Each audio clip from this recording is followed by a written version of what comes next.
And as part of her development as a builder, she has become very sensitive to the needs of a community for building community. And I think listening is probably closely connected with her understanding and interest in community building. So today this is what Sue calls a teaser, an introduction to a larger workshop, which she regularly does on a monthly basis for a group, and I don't remember exactly where that is located, but it's a monthly presentation. But also, we're considering the possibility of asking Sue to do a dedicated workshop for this congregation or for the board or for some combination. So this is an introduction, a teaser, and we'll hopefully have an opportunity to do the whole thing later on. Hi. Hello. So my name is Sue Cosentini, as Bob said, and I lived in Ithaca my whole life. And I'm a carpenter, contractor, developer. I built the Aurora Pocket neighborhood. And truth be told, this is my real passion. And I wasn't necessarily going to apply it to my communities, although it is very applicable, and it is indeed in our bylaws. Everyone is trained in the listening skill and distinction in the cooperative, and they will be in my next one as well. It's absolutely crucial. It's almost like a new operating system for a human being. Like literally, okay? And we'll talk a little bit about that. So yeah, I do this workshop once a month, like religion, because it's a stand that I've taken in the world. It's just a place I'm standing, and I just do it every month, whether I feel like crap or not. And I have that on my website, thelisteningworkshop.com. It's for free. It's at the Ithaca Community Childcare. And I send out emails to a very large group of listservs because it is free. And that's how really the word gets out. I don't do anything else. And we usually have 15 to 25 people there on a Saturday morning, 9 to 1. And people are now starting to come unrelated to the listserv just because they're telling their friends. Almost everyone to a person gets value that's taken the workshop. Many times they walk out of the workshop about 2 feet above the ground. It's a very transformative kind of experience. And I do it for organizations. I have done it for a couple of organizations in the area. And one organization which engages in people skills training on a regular basis because it's what their core values are, asserted that the listening workshop was the best people skills training they had done since the HR director has been there. And we only had 3 hours with them. Mm-hmm. So the thing about this distinction and skill is it's simple, but not easy.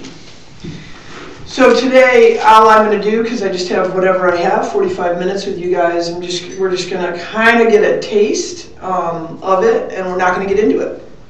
And we'll do that another time. So what I want to do first was just have you guys introduce yourselves really quickly, because obviously we do have limited time. This is an incredibly holographic distinction or skill. It's not linear at all. It has impact in way more areas than really simply communication, I would assert. And in the 4 hours that I have with people normally, we don't get as much practice as I want to do, or as much lecture and presentation. So I want to know really quickly who you are, just your name. You don't have to talk about what you do in life. I know you're effective in life and whatever it is that you do. But do tell me what it is about what you heard about this that has you be in your seat. And if it's just obligatory, say that. Don't lie. Please, because it's a communication workshop. I actually want to hear the truth. But if you saw something for yourself, out of it, just a little idea of what that is. And we're not going to take hands, we're just going to go geographically, and I'm going to give you 2 sentences. So, starting with Mr. Bob. Bob Parks, and yes, I think listening is an interesting topic. I'm here because I want to be here, and we invited you because I want you to be here. Thank you. I'm Arthur Wall. I'm also here voluntarily. No compulsion. I hope that's true for everybody. I am very interested in the topic. I think, you know, I feel like I use listening at work and here, but can always. But I'm sure there's much more to learn, and so I'm excited about it. Awesome, thanks for being here. Carol Whitlow, and I think I've come to realize that I make assumptions about what people actually hear, and so I'm trying to raise my awareness of that. Thanks, Carol. Judy Jones, here voluntarily. And what had you be here? I'm interested in the topic. Cool. To learn. Yeah, great. Thanks for being here, Judy. I'm Ann Larson. I'm here also voluntarily. I'm at a juncture in my life currently where this seems to fit with a lot of other things that I'm trying to do and things that are happening. So I'm glad to be here and looking forward. Great. Thanks for being here. I'm Oliver, and I've enjoyed learning from the Stephen Covey 7 Habits kind of thing, and I find that the paradigms and other things are helpful in understanding, so I'm very interested to understand what yours might be. And I also appreciate when you came and spoke last time and wanted to hear more from you. Yeah, thanks, Oliver. Great. I'm Janet Ernesti, and besides personal reasons that I'm here, I'm going to be a member of the new Ministry Action Team, and I was just sort of hoping anybody who was going to be on any of the action teams would be here. It's going to be a really great necessity. Awesome. Thanks for being here. I'm Reggie Carpenter. I'm here because you invited me, and I'm a storyteller, and the greatest skill a storyteller needs is to be a good listener, so I thought I would. Maybe I'll learn how to tell stories eventually. I'm not that good at it now. Thanks. Dick Collier. I'm here out of curiosity. Awesome. Thanks for being here. Kathy Hopkins, and I think I'm a great listener, and then I saw the workshop and I thought, oh, I should really do that. I think there's things I don't hear. Thanks. My name is Angela. I came here from China several years ago, so living in a different culture, I mean, for me, communication is a big challenge. I'm actually actively looking for ways to improve my skills of communication. So. Wow, great. It's crucial, isn't it, communication? Yeah. Thanks. I'm Sandra Marshall, and one of my biggest frustrations is trying to ask a question when people want to assume they know what I'm asking and jump in with an answer, which is not what I was going to ask, and sometimes I have to go through that 3 times before they will just listen to the question. So as a speaker, I'm crazy, but then also I'm on various committees and conversations keep going, and it's like I just, I'm sitting here like this, saying, I have something to say, but I don't want to interrupt people. So it's frustrating, isn't it? It is. Yeah, I got it. Not that I'm the best speaker in the world, but. Yeah, thank you. I'm Martha Ferger. I'm active in a number of political and environmental and peace groups and all that kind of stuff, and I can always use better skills in listening. Awesome, thanks for being here. Do you want to introduce yourself? Thank you, Fran. I'm Jennifer, and I'm here because I think listening is important, and I'm interested in listening for the things that people aren't saying but are inferring using the words they are. Very good. Yes, it's all the unsaid, isn't it? My name is Keith. Listening is important, and your last presentation here a month or so ago was well appreciated. Thanks. Thanks for being here. I'm Fran Helmstetter. Listening is important. Awesome. Thanks. I'm Pat Evans, and it was a conversation with you in my living room that made me realize I needed to be here. Yeah, thanks for being here. That's great. I'm Monty Berman, and from Ed Lisby, I learned about Lisby, and it's changed my life. Thanks, Monty. Of course, I got started with that, so I'll give credit for that. Yeah, thanks. David Zalman. I'm here to support the forum. I'm here because I trust you from what you told us last time you were here, and I am a terribly inconsistent listener. Okay. So I need to be more consistent, or listen in every context. Awesome. Thanks. Mark Piota. I want to improve my listening skills. Great. Thanks for being here. I'm Beth Howard, and I would echo all of that. I think it's really important. I've heard about these workshops forever, and I'm really curious about it. Awesome. And I particularly think these skills are probably applicable right here in this community.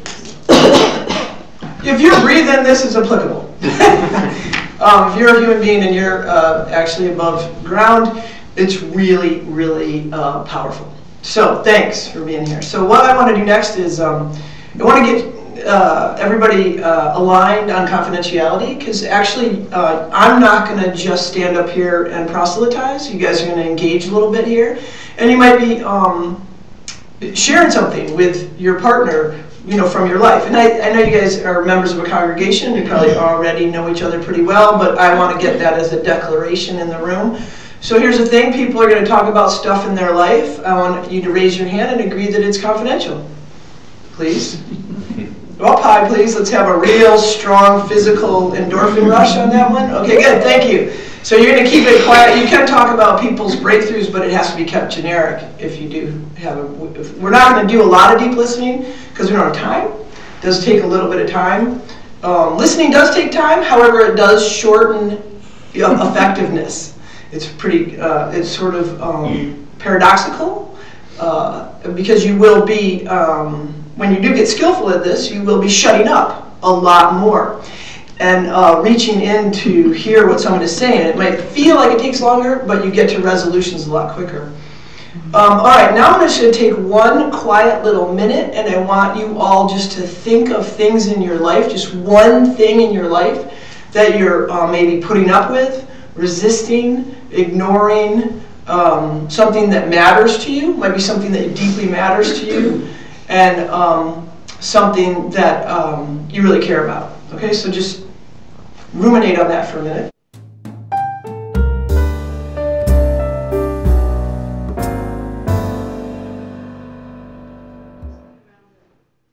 Okay, well that's actually pretty easy, right? Because you all are active and you're, like I said, respirating at this time, so that means you probably have something that you're managing in your life, because we're all got pretty full lives.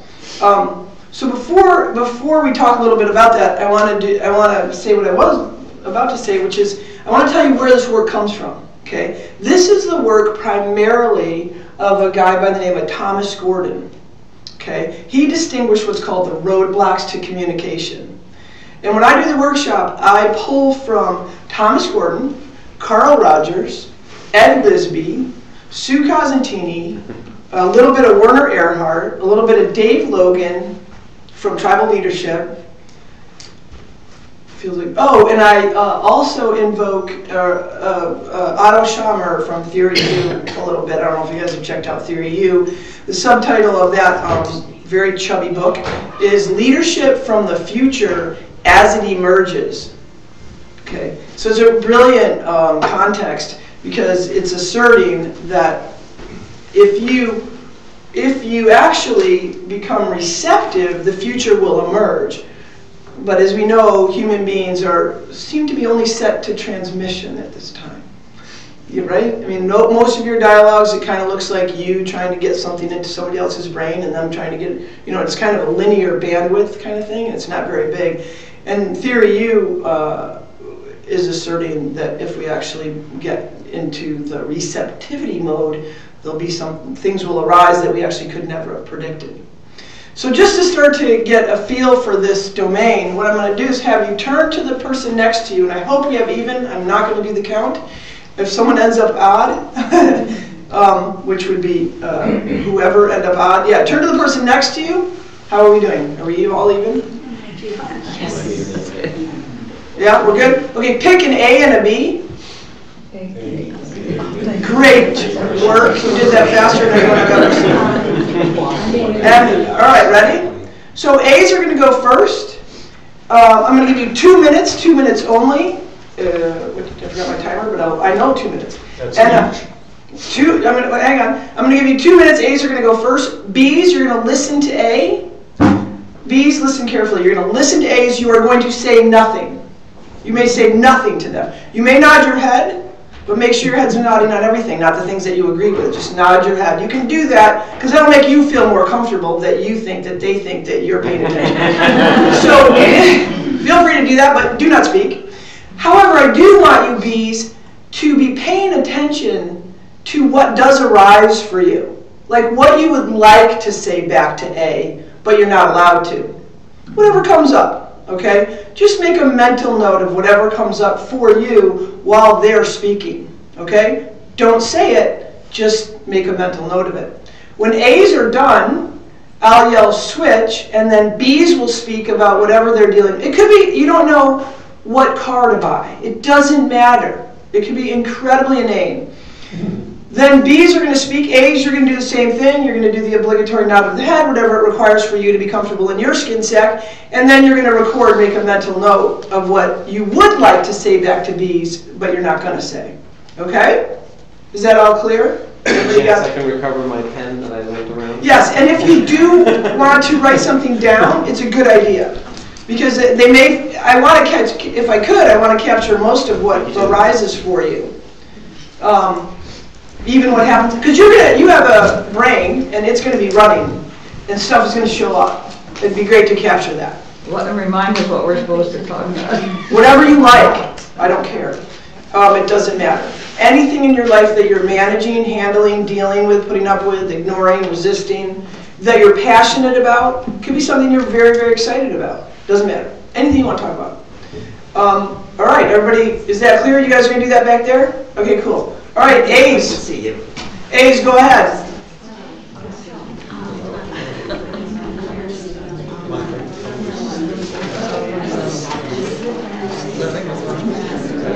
Okay, stop. All right, awesome, good work. Come back together here. All right, well, you're already here. Sometimes people have to come back. All right, so great. So give me those of you that were listeners. You all were listeners. So when you were a listener, give me some of the things that came up for you. And first, just turn to the person that you shared with, both of you, just to make sure it's okay to share out loud what they talked about. Okay? Is everybody cool with that? Just check to make sure everybody's cool with that. Okay. It's not like you have to get into detail. All right, good. So when you were a listener, when your partner was talking to you, what were some of the things that were coming up for you? Anybody? Yeah. I could relate to all the things that she was saying, you know, that they were also part of my life and concerns. Yeah, awesome. Thank you. Thanks very much. Yeah. How motivated she is by love. What you became present to was her motivation. Awesome. Anybody else? Solutions. Solutions, yeah.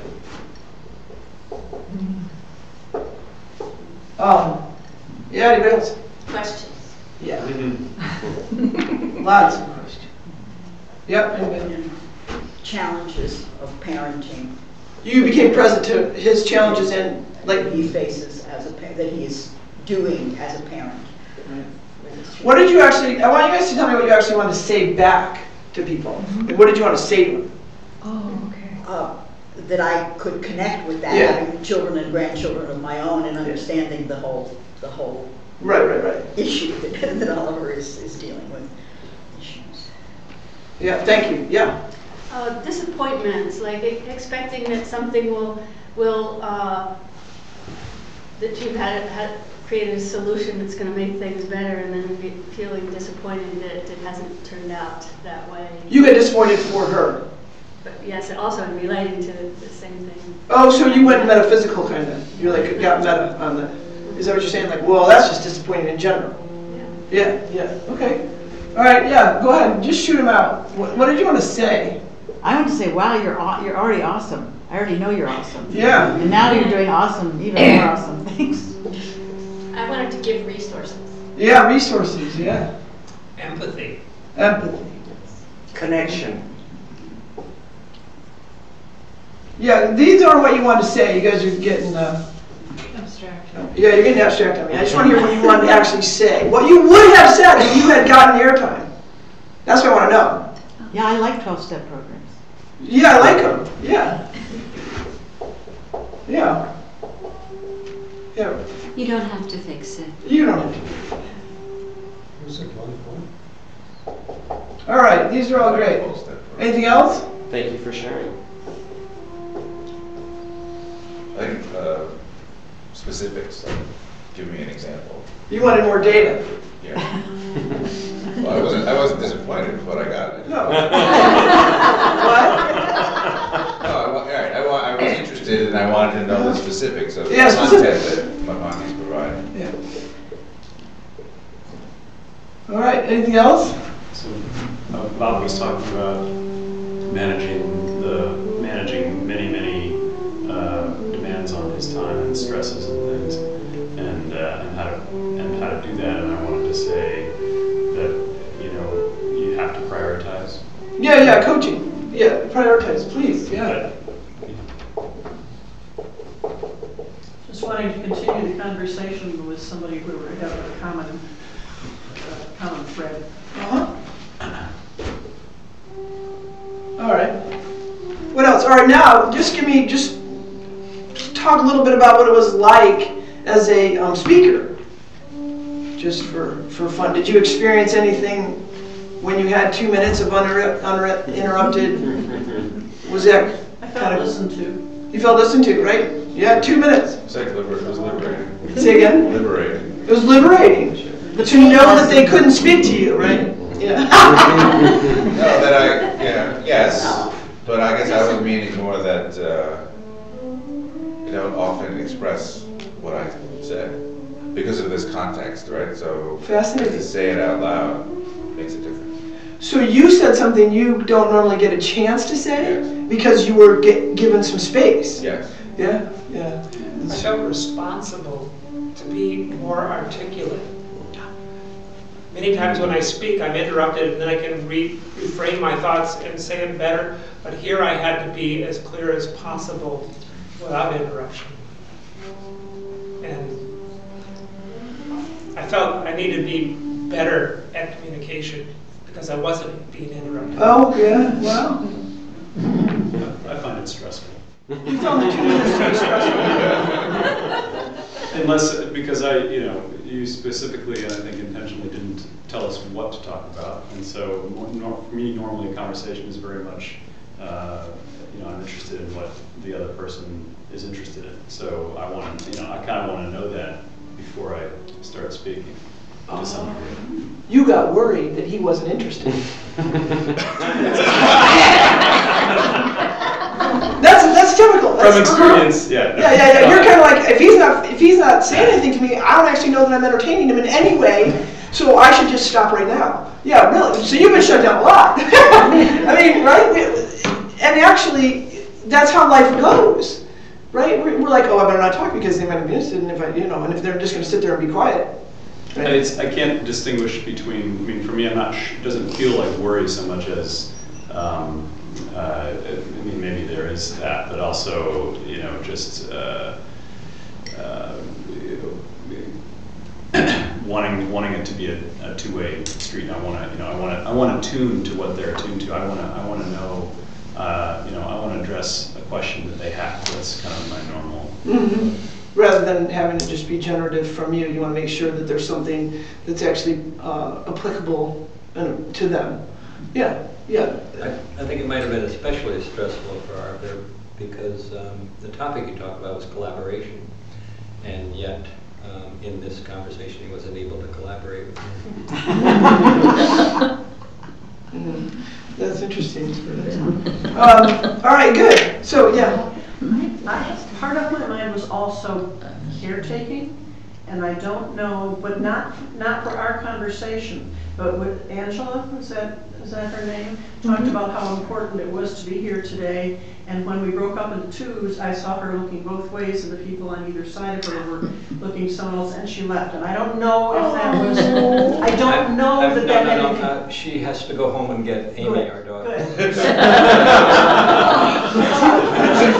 You see where my mind. Totally. Yeah. You were really concerned about her, and you probably weren't able to be as present with whatever. Yeah, because you were like, what's going on with Angela? You didn't know whether to say it. Yeah. So you guys know that the listener can take in 4 times the information that the speaker can speak. 4 times, and that's because... Speak for yourself. Touché. I think I can take in 1/4 of what anybody else can take in without repetition. No, wait, slow up, back up, say that again. My brain moves very slowly. Yeah, and it could be engaged in other things. So we're busy in our minds, and one of the things we're busy with is the 14 roadblocks to what we call the 14 roadblocks to communication. And you guys probably need to move around. So here's the thing: you're busy when they're talking, and you are engaged. You're not actually listening. I'm going to whip out the.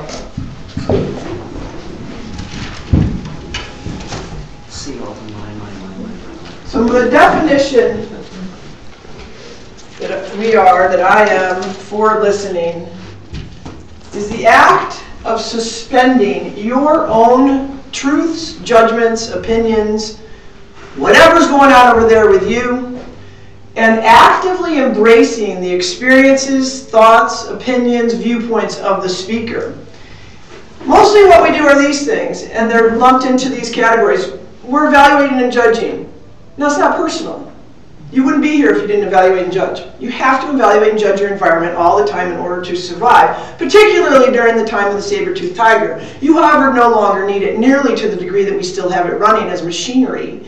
There's a social survival tendency for human being too, and these all kind of arise in that. So if you can agree, you think by agreeing that you're showing them that you're paying attention. You can just as likely disagree. So you're just judging and evaluating.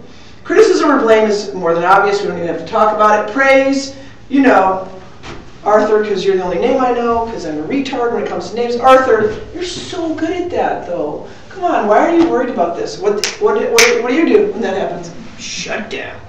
Right? We all get shut down. Diagnosis, haven't you always had a problem with female authority figures? Right? What does that do to you when someone does that? They could be right. They could be right, but you're still done. You're shut down. There's no more communication happening.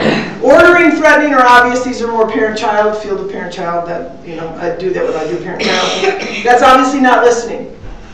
Ordering and threatening, we put it on there anyways. Questions. These are in Ithaca the ones that hit the most of a roadblock. Consider, when you ask a question of a speaker, you're interested in 2 things. You're either interested in satisfying your own curiosity over there in your skin sack. It's not about them. You're just sort of curious. Well, what time did you do that? That couldn't have been. He wasn't there. All that crap, right? Or the second thing that you're interested in doing when you ask questions is you're going to collect enough data and information. You just need some more data, just enough, so that you can give advice. Right? And what do we all in this room do with advice when we get advice after one sentence comes out of our mouth? Maybe after like someone actually deeply hears us, we're willing to be coachable, but not after 2 sentences, which is typically when people respond. We do nothing with advice. We go like this. If we don't do it in our body, we do it in our brain, right? So, but we're all ready to give it, aren't we? All right, moralizing. You know, there's no free lunch, honey. It's darkest before dawn. You get up on your soapbox and you start to proselytize. That's moralizing. I love to do that. My favorite one, though, is this one, problem solving. I don't want anybody to suffer. You guys don't either. That's why we do that, right? We don't want to see anybody suffer. So we go to problem solving. And we want to fix them right away. Now, here's the thing about that, though. They don't need you to fix them. They can fix themselves. And you don't need to be a hero. I like being a hero myself. That's my hardest one. You know, I have to like smack myself in order not to go in and rescue people, because I love rescuing people. It's fun. You get to feel powerful. You get to feel effective in the world. Leave them alone is really what deep listening is about. They'll get it on their own, and you know, when they do get it, they'll actually take action. When you think you got it, they don't take action over there in their world. They just sit there and wish you would shut up. Right? All right, reassurance is just like praise in a lot of ways, right? Number 12, our most favorite one after questions. My similar story or experience. And you know what? All these except for 2, 5, and 6 are all well-meaning, and so is that one. It's totally well-meaning. And it doesn't keep them talking. It's not listening. It's you telling your story. You know, we do it because we want them to know I understand what you're talking about. But here's the thing. You don't know what they're talking about. You just think you do. Because you put your mom in a nursing home, or you gave birth, or you took a vacation. But that's actually not their experience. And you cheapen it. You take it, you steal it from them when you go and talk about your experience. Stay with them. Wow, you're really excited about that Costa Rica. Wow, it sounds like you're really concerned about putting your mom in the nursing home. Let them keep talking. Don't rob them. Don't steal the place that they are. Let them keep going. And that doesn't do it. And we think it does. And you know what? We can't figure out what to say. In the listening workshop, I'll tell you what to say. I won't tell you what to say. I'll give you an opportunity to get trained in how to be with people. And how to be with people so that they keep talking. We shut people down so quickly. Do you know human beings are the most multidimensional creatures there are, right? They're like 15 galaxies over there sitting inside of that body of yours. And we just shut them down for 2 sentences. There's way more there that wants to be expressed. You know, the thing that people start with is not what they want to say. It isn't. It's just what they started with. Because they're testing you to see if you'll stay with them and listen to them. There's something way more underneath there. It's never in the said, it's in the unsaid when it comes to human beings. It's in the unsaid. And you're listening for the unsaid after you get trained in this and after you get practiced at it, because you won't have it. This is a muscle you don't have. You've barely used it. All of us, we haven't used it. And in the workshop, you get a couple of curls with it. And then you got to come back and you got to practice it somewhere in the world. We don't do this. We take people's thunder, we take the spotlights on them, we pretend like we're going to pay attention to them. Then when they speak, we go, oh! And we pull that spotlight back, we put it on ourselves. And we make it all about us suddenly. And they actually didn't ask you for your advice. They needed some airtime. We don't give it to them. And the thing about this is, when you do give people airtime, you'd be amazed about the results you'll get. For them, for whatever the inquiry is that you're in. Because instead of 2 people being on transmission, tiny little bandwidth, like this, someone opens up a gigantic space. And you have no idea what will show up in there. Amazing results show up, and things you couldn't have predicted. Solutions that are so simple, you never would have known because you're too busy trying to get your stuff injected into their neuronal patterns. So logic, obviously, isn't listening, you know, and that's a fun one to do too. We all like these things because they solve problems, and that feels good. We feel like we're going to make it. It's another survival machinery. Active listening is not survival. It's all grace. It's all in a totally different domain, and you have to train yourself. Because the thing is, who you are as a listener right now is a big, giant me cloud. This is your me cloud. And the speaker... I'm sorry, that's my what? That's your me cloud. I have a me cloud. Okay, I have a nastier word for it too, but this is your domain. What that speaker has to speak through to get heard, right? And that's all the things we saw over there. You're deciding, is that true? I don't know. Would I do that? I don't think I would. Why did they do that, right? You're judging and evaluating. You're deciding if you like it. You're deciding if you also don't like it in here. Yes, I like that. Whoops, I don't like that, I like that.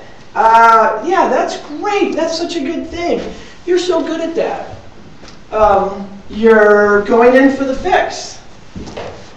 You want to fix them, which makes you a hero. I love being a hero. We all do. There's nothing wrong with that. And you know what? You'd be amazed at what a hero you are for people when you stop that crap and you start actively embracing what they're talking about.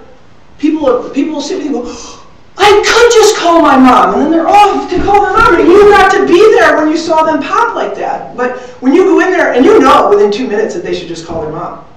A lot of times you're like, why don't they just call their mom? Jesus.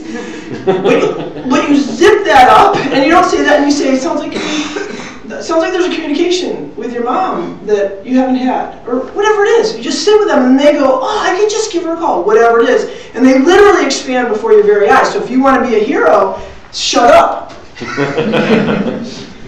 And you want to rescue them, because that feels good too. Or maybe you just want to... That's a life preserver. Life preserver. I need to put a glass on it. Yeah. It's a life preserver. Maybe you... or you know, you're pretty sure you know what their problem is. You could diagnose it. You guys can't. I'm so sorry. One day I'll have it on a video thing. I like it. This is better. I like it better too. Yeah. Better. So you know, you're gonna diagnose them, and then you'll have it all figured out, and you'll feel so happy over there in your little chair. Or you've got a whole bunch of questions because you're really curious. This also, I mean, this is sort of for all of us. We're really curious. We're sure. You know what's amazing though? Once you do the active listening, they'll tell you everything that you're curious about. Just leave them alone. Just keep feeding back what you think they're saying, and they'll answer every single one of your questions. Maybe not in the time frame that you wanted it, but they'll get there. So then there's my similar story or experience. You guys are now contaminated, by the way. I have to tell you, just ate the blue pill. I'm so sorry. When you go out in life, it's all there. You're going to hear it. You're now going to hear all of this in life, and it's going to be frustrating. And I'm sorry, you'll have to come to my workshop. So here's the thing. They're speaking through your me cloud, and they're speaking gold, and you get poo. And that's what it's like, right? So that's the world of listening. That's the world of communication for a human being. Nothing wrong. There's nothing wrong. You're a human being. You have a lot going on. It makes sense that there's crap there that they're speaking through. And in active listening, you learn the the first skill. It's actually pretty intense, right? Because people learning to subordinate what comes up for them, especially my similar story or experience, but pretty much all of them, is rocket science. I mean, it's just always showing up. We always have an internal dialogue. I mean, that's the thing with human being, right? It's a relentless blender running all the time. And it's just an internal dialogue. So in active listening, you'll learn to subordinate your little wonderful internal dialogue. You know, what you have to say about them is noise. There's nothing that you have to say that's going to make a difference for them. There really isn't. You think there is, but there really isn't. They're going to figure it out on their own. Now, if someone comes to you and says, you know, I want your advice, don't even give them advice then. Say, it sounds like you really would like some help in what you're looking at. So what we do in the workshop is we teach the listener, you become aware of that the speaker is speaking from a world too. You drop your little me cloud of crap, of things that you have to say about what they're saying, because you got something to say about what they're saying. You subordinate that, and you actually learn to embrace their world. Take in the information in a very active way. So you take your 3/4 of your mind, you know, that's unoccupied, and just sitting there getting kind of bored. And instead of turning it on to what you think about what they're saying, you tune it into what their world is, like the world for that human being over there. And they've got all kinds of stuff. They might have commitments, they've got romance, and one of the biggest things for human being is that people seem to think they have a future that's already happened and stuff like that. And then this factors prominently for all of us. The past is something we just keep predicting out into the future. They might have dreams, and then almost always you can count on them having a mom, dead or alive. They still have those, and a dad. You know, there's things we know about each other, but we don't go and think about that when people are talking. We're busy over here. And we could do this. And there's things that mostly if you're breathing, you're scared or stressed out about. And this one is another stressed out one. Because lately it seems like. And, you know, there's just your passions. Now, when you go ahead and start to look for that inside someone speaking, you might get the goal that they're saying. So that's active listening. Active listening is, instead of listening from your space, you're listening for the commitments and concerns of a speaker. It's almost like you're very much listening for their greatness. Every human being has greatness, right? They have this amazing spirit, and they have all these things that they're committed to and that they're passionate about. And we don't get it. We don't get it because we're over here deciding whether we agree or fixing them. Mostly it's fixing, right? Because we think we know. And we don't. They know. They know how to do it. They'll do it all on their own. So the reasons to do active listening, why to communicate like this. I'll put that right here so it's most easier to see. You deal with the real issue. I love the whiteboard. So, let's see if I can get it. How people start talking is they talk, and this is Rogerian stuff. They have what's called a presenting issue. And they start there. It might be, I come into your office and you're my supervisor. I'm really worried about that evaluation that I just got. I don't think it was reasonable. You've been asking for me to, and if you're practicing listening, the person starts going wherever they're going. It's not fair that I have unjust measures. You know, it doesn't. But when you active listening, what you get to through this, we call it the spaghetti strand.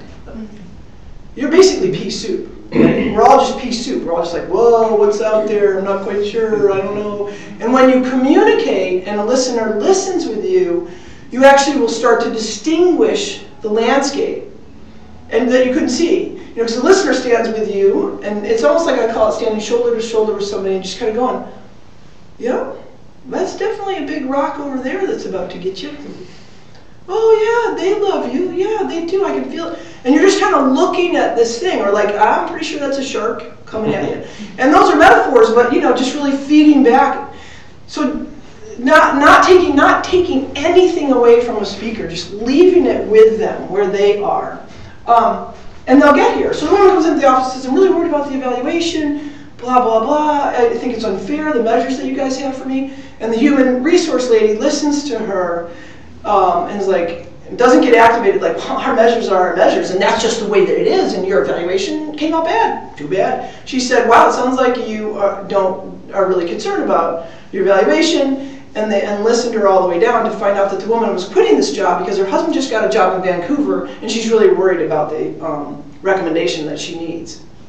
And their supervisor said, listen, I think if you just go back and talk to your upper management, they'll get you that recommendation. But if she had just shut her down here on what she came into the office with, she never would have found out what was really going on. So the reason to do active listening is you get to what's really happening. You know, if a teenager comes in and says, of course I was drinking. Everybody was drinking. If I wasn't drinking, I wouldn't fit in. And nobody got hurt. I didn't drive a car, Mom. And you know what? You and Dad aren't so great either. Now, if you just ran right in there and said, you were drinking? You're grounded. You wouldn't get that she's actually worried about fitting in, which you could get, and you could have a relationship with this person, your daughter or your son, and she thinks you're an alcoholic. You know, and that's scary to a kid to think that their parent, and if you just run in, so you don't get to what's really going on, and you really get to what's really going on through active listening. And consequently, it delivers faster results. Instead of people being a tape loop that just kind of runs over and over again because they actually didn't get heard, you get results because they get validated. You don't have to work as hard. Now this one you will have to work as hard as first just to get your me cloud. But after you get that managed, you have to work as hard because they figure it out on their own. They get it all solved on their own. Leaves the issue where it belongs. That's always nice. You didn't have to register into their problems. Yours and others' needs are more likely to be met. Absolutely. Produces more options and answers, and that's out of the holographic domain that you generate out of not being a transmission device and actually being receptive. It's honorable and respectful, gracious, loving, and expansive. Do I need to say any other reasons for it? That's it. I could just give that one. and results in greater levels of understanding. What was the one right before this that you said? Number 6, it's honorable, respectful, gracious, loving, and expansive. It's very gracious, it's very loving, it's honorable. You honor them as being capable people. They don't need you to fix them, and that's basically what you're asserting.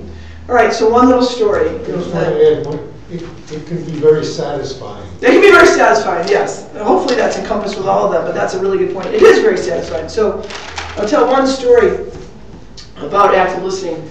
A gentleman came to the workshop, his name is Roger. And he sat where you are, and he looked at those 14, which are disappeared now. And he just was like, oh my goodness, I never do anything but that. I've never in my life done anything but offer advice and, problem solve, right? So it really got seared into him. He really absorbed the 14. 2 weeks after the workshop, and he wanted to practice it really intentionally, right? 2 weeks after the workshop, his nephew killed himself, right? So his sister, the mother of the boy, calls him, and she was calling everybody in the family, and she's talking to Roger, and she says, Roger, I really feel like there's stuff that I did that, made Billy want to kill himself as his mother. I think there's... Roger's on the phone, desperately wanting to reassure his sister, like so much wanting to rush in and say, oh, sweetheart, Susie, Sally, whatever her name was, you're a great mom. And he stopped, and he remembered the 14, and he said, so, Sally, sounds like you really feel like you contributed to Billy's death. She then talked to him for an hour and a half. And she got to say all the reasons that she believed those things about herself, and at the end, she didn't believe them anymore. And she called him a couple weeks later, and she said, Roger, I called everybody in the family, and you're the only person that listened. And I want you to know I was thinking about doing something dire. Thank you. So, that's what's available. So here's the thing about listening. Best thing you can do when people are sad, arguably, not arguably, is deepen their sadness. You know why? Because it means that you'll be with them while they're dealing with something of that magnitude. And if they know you can be with them, that gives them courage to be with whatever they're handling. And it means that they can have really, really intense emotions because you gave them the space to have them because they know you can handle it. And it took Roger a lot to handle that. But he gave his sister the space to be in whatever was she was in. And she got to get her own way out. He didn't take her out because she wouldn't have gone anyway. She would have continued to believe what she was believing about herself. He wouldn't have done anything. She would have thought he was another one of those people that, believes in her.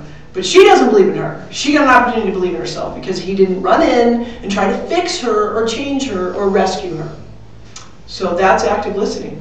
That's a teaser. We didn't get into how to do it because that's a workshop. But this gives you a taste of it. It's definitely transformative. It's definitely really satisfying, as Monty says. No question about it. It's one of the most satisfying things on the planet. Sorry, I just want to say one thing. I'm really excited about this, and what's really striking to me is to get a taste of how you mentioned talking to like someone, an adolescent or something. But I feel like these things work for toddlers. Oh yeah. I feel like what's striking is how just what the example you gave, listening to this person in stress, like I think that's also a very key parental pattern to solve problems or and I think that's and I think it's just as problematic when you're talking to a 3-year-old as when you're talking to a grown-up. So. Yeah, like a 3-year-old who just got their toy taken from them. Like, oh, you're really angry at your sister, aren't you? And it really annoys you. Yeah, I'm really, and then you know what? Kids are amazing. You reflect back and really what we're talking about here is validating first. I'm not saying that there's not a place for you to speak. There is, okay? Don't go out in life and someone passes the salt and you say, well, so you really want the salt? Yeah, but really what you're validating their emotions. You're validating who they are. And when you say it to a little kid, they'll just go, yeah, really, I'm good. And then they're off and playing because they got validated for the feeling that they were having. Yeah, they move way quicker than we do. We want to sit around and have other people get us. And there's nothing wrong with that. But really what we're talking about here, this is particularly useful when people are activated. You know, that's when it really diffuses things. That's not to say that's the only time to use it, but that's when it's really useful. And a crying kid is activated. Yeah? Could you, do you have any other comments you could offer on the example you gave earlier? I found intriguing, which was when someone is coming to you seemingly wanting advice, and you were suggesting, well, don't just give me your advice. You just do active listening. So if I come to you and want advice, that's code for, could you please listen to me, don't you think? You know, that's just, we don't have tools like this. We don't have the languaging, so we fake it. So I say, could you give me advice? That really means, could you just sit with me? Could you sit with me so that I can feel my way through this domain that I really can't see clear of? And so just say, so it sounds like you're really confused about something and you'd like someone to give you some help. And then they'll probably just launch. They'll probably, you know, and then then I might say, yeah, you know, my mom is really sick and I got to take off work and figure out this whole nursing home thing, and I don't know how I'm going to do it because I've already taken off too much time from. See, I'll just start to talk to you about what it is that I need advice on, and then you reflect back what you hear, and we talk about where to actually look for what is at the core of what is there for people in the workshop. So if you just reflect, see that I want to name this work reflection instead of reaction. And you just reflect. You just give them an opportunity to look. And then the person who wanted advice will get it on their own. Could you? Because they will listen to you anyways. You just mentioned one of my keywords, reflection. Could you repeat what you just said? I'm thinking that a better name of the workshop is either Human Operating System Version 2, or reflection instead of reaction, or from reaction to reflection. In other words, you know, our standard tendency, we have a really strong hippocampus and amygdala, right? I mean, they're always taking the temperature of our environment to make sure there's nothing threatening. So we're ready to be triggered all the time, and especially if you say something that nails me from the past. I'm going to go. I'm going to get triggered, right? So that's reactivity. This is training you on not being on noticing when you get triggered, subordinating it, and coming from a much bigger space than reactivity, which is really your tiny self, not your big self. Your big self is not inside of an amygdala hijack, and we're hijacked all the time because we're people and we're breathing. Yeah. Okay, I'm hearing what you're saying about. It seems like you're talking about people who are doing the 14 things because they're hyper tuned to either personal awareness, wanting to get their stuff out, and you want them to have more interpersonal reflecting, What do you do with someone who has not quite refined social skills? I'm talking about people on the autism spectrum who don't really pick up on social cues and stuff like that. Do you have any experience working? No, I have no experience. I mean, I have a nephew that has autism, but I have no experience. That'd be an interesting inquiry. I eventually guess that the basic principle of this, of letting people be, is still applicable, but I have no idea. No, I have no experience with that. I'm just curious. Yeah, great question though. Autism, great question, yeah. So I'm wondering if there are times when there's a little different take on this, such as working with a committee, where I don't want to explore my own personal feelings about this issue, but I do want other people's advice, or because we need to work together. So do you see that as a different process? Indeed, the only thing, what this provides for you when you're not on like one-on-one or in a small group or something is a consciousness. See, if you can even be in a committee and, you know, maybe it can, any context you can be taking in more than you're taking in. In other words, taking in the backstory, a consciousness that you might have that in the way of getting what's being said. If you can just remember that your little me cloud might be making it difficult for things to get in a committee, you might go, okay, I'm doing it. See if I can reach into the speaker's world and pull in what they're saying. Then when you reflect back, so it sounds like you really think that we should move forward. So if everybody in every committee meeting would validate first before they launch on what they want to say, could you imagine? So if the speaker speaks and you totally disagree with them, let's say you like vehemently disagree with them, and you would say, sounds like you really think that we should do the blah, blah, blah project before we inform the rest of the group, right? Whatever it is, right? And you're really clear that everybody should be informed first before we go and do some unilateral thing, right? Because you just are really clear that that's egalitarian. And they're like, no, we should spearhead this thing first. They're like me. They're one of those driver people. No, we're going to do it this way. And they're unilateral, right? But if you feed that back to me first before you say what you want to say, you're going to get a lot more effectiveness. And that's the only way I'm saying. It's like a consciousness that over here in my world, what I have to say is right. I get what you think is right too, but you might want to validate the world of the speaker because it could be valuable. You might, if you've got this kind of, they always, but instead you're reaching in that they're valid. Even though you staunchly disagree, there's still some validity over there, and just acknowledging them first. That's all. That's how I would use it in committee. And actually, I'm working with an organization, and we're taking on the mantra of validate first. You know how we like to, you say what you say, and then I launch on what I want to say, and you have an experience of not knowing if I heard what you just said, right? We all have that in committees. We're like, I just said something. I don't think anybody got it at all. They just went into what they wanted, right? So if you actually did this, the listening where you reflected, basically validation reflection, then I bet you would move a lot faster through what you have to resolve. Because the ego now got left at the door a little bit, right? Yeah. I just wanted to mention a difficult situation that came up just yesterday that had to do with communication. I had to call a friend who I've known for a long time and tell her that a friend of hers had died. So I called, and I felt I couldn't say that immediately, so I started by saying, how are you this morning, Judith? Okay. Immediately she went into a long litany of exactly how she was, including all of her activities and so forth. And I hung on. And, way to go. And then I began to think, how am I going to modulate this into a space where I can communicate this hard news? So eventually she stopped, and I made a few statements that, and then I said, Judith, I really called to give you some bad news. And then I told her that her friend had died.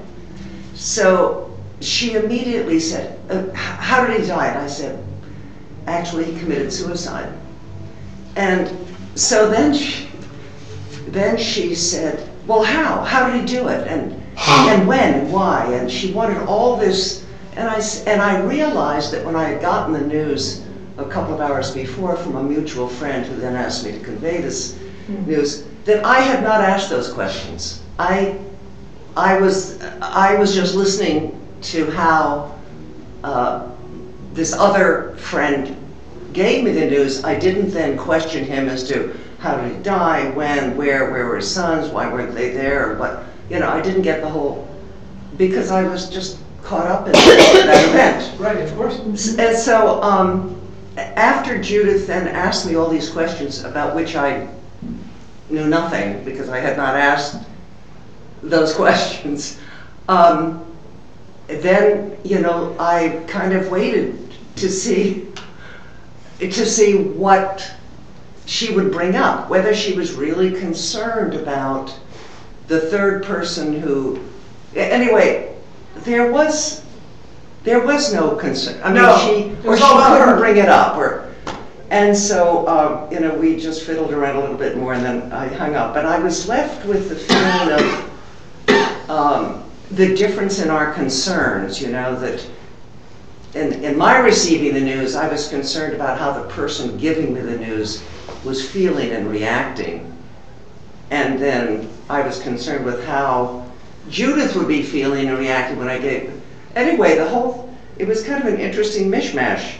to tell you the truth. Which But that happens a lot, that, you know, the speaker, if I'm the speaker, has an intention, has some news to convey that the other person actually is not ready. You know, I let it go. I mean, I could see she wasn't, her concern was not where my concern was, and that's okay. She wanted to know, did he shoot himself or did he jump off a bridge? You know, all this stuff, which I didn't know. So anyway, just to reflect. I just have been reflecting on this because I just saw this play at the Reader's Theater last night, which really is about a dialogue between a brother and a sister. It's just a magnificent performance, if any of you saw it.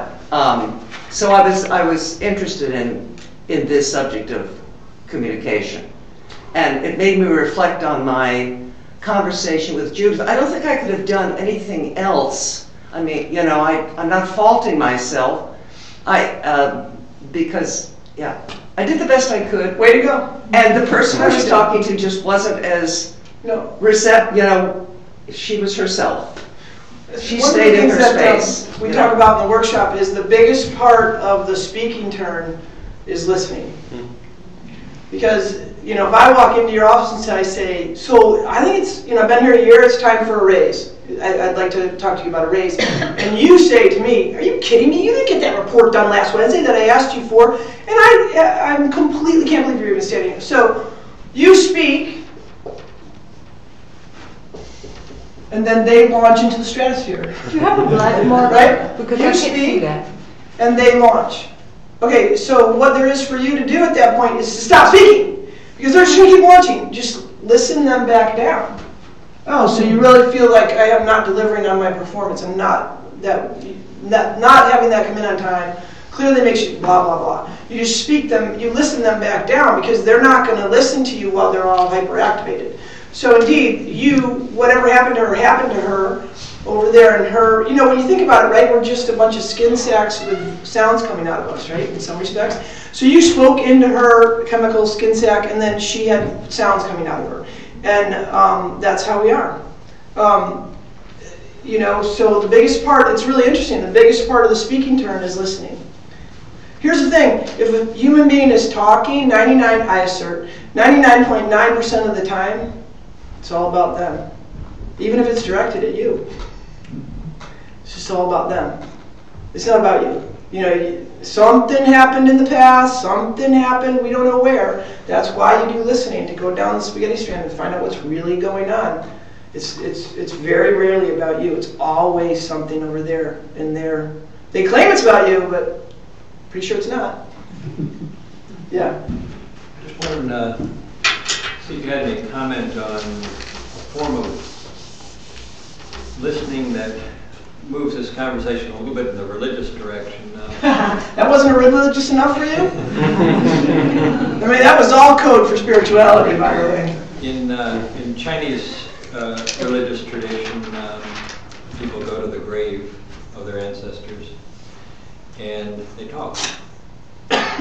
And presumably, would you say that's a therapeutic kind of listening? Because nobody talks back? I think it's really good.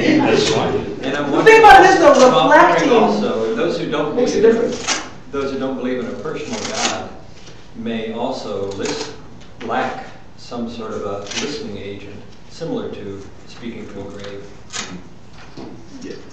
Everyone lacks someone listening to them. I mean, everyone. That woman. I mean, we all lack somebody listening. We all don't get heard enough. I mean, my goodness. Nobody listens to each other at all in the world. One of the things we're forming out of the listening workshop is a committed listeners. Like people meeting periodically, like once a week, and just trading off the listening part.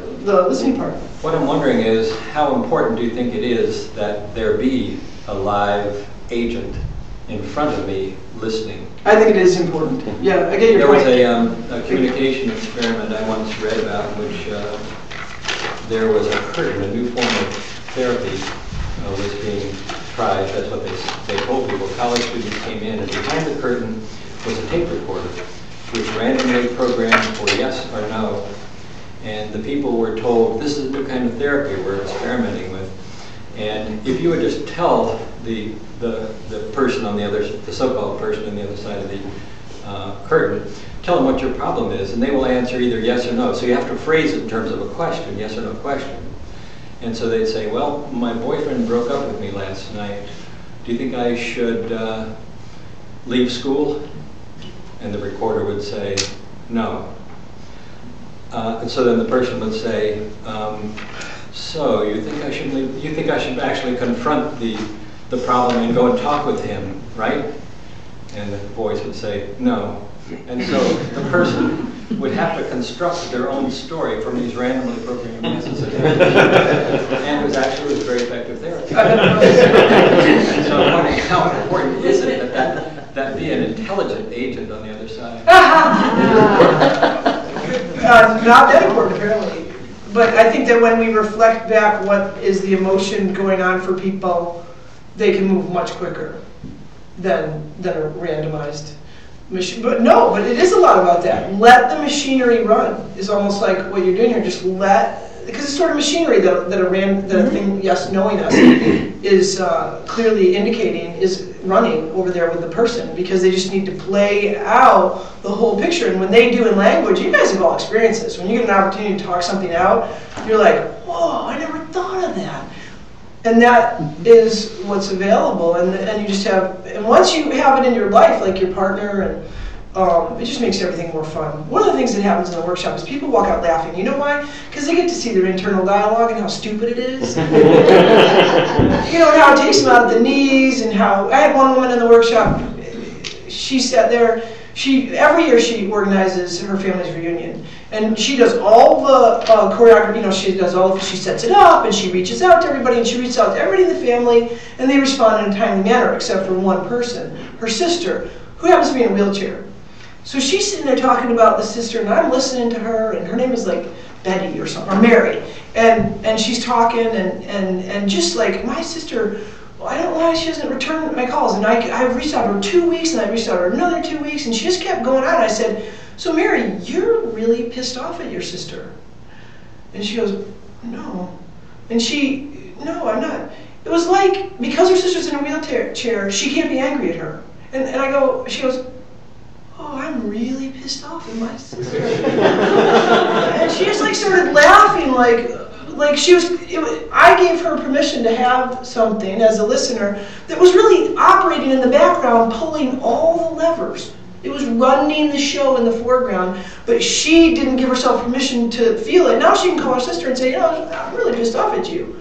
And I let that go, but I want you to know that you not responding to me really pisses me off. And I get that I didn't tell you because I would feel bad for you, or whatever it is that she needed to say, but she got to be free of it.